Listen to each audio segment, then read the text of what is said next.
আজকে আমাদের এখানে হাজরাতলায় নীল পুজো, তাই আমরা সবাই বেরিয়ে পড়েছি সকাল সকাল পুজো দিতে।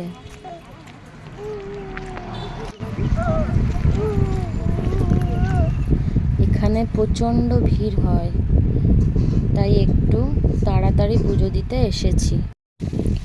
রৌদ্রটাও যেন প্রচণ্ড পড়েছে, মাথা ফেটে যাচ্ছে রৌদ্র।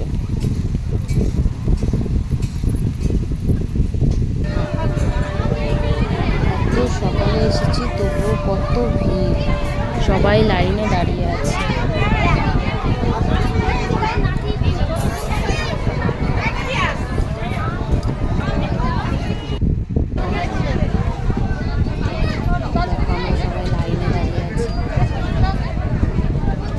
যেমন ভিড় তেমন গরম,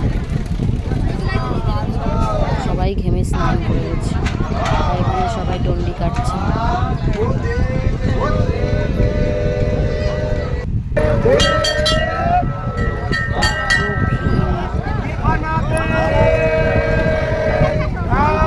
ঘুরতে যে